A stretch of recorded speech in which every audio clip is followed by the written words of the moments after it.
You want to understand imbalance, you have to study cooking. In making a meal, it's not the same quantity of rice that you will have for salt. Is that true? For a plate of rice, you may need a pinch or 2 pinches of salt, and that is enough. By the time you have 1 mudu of rice and 1 mudu of salt and join them together, what have you done? The ingredients are there, but not to that degree. Or by the time you cook a nice delicious rice and then you ignore salt. Imbalance.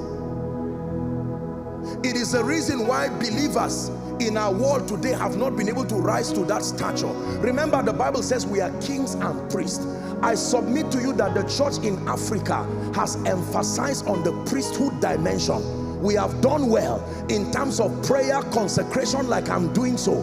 The average believer in Nigeria and Africa is not naive as to their spiritual development. That priesthood part, we have gotten it well, but the kingly part, there is a lot of ignorance among believers. That is the reason why we cannot dominate the mountains and bring glory to the Lord. That is why believers can be praying in tongues while politically and sociologically we become victims of situations and circumstances.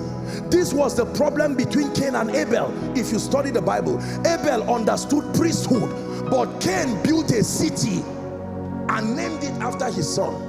Are we together now?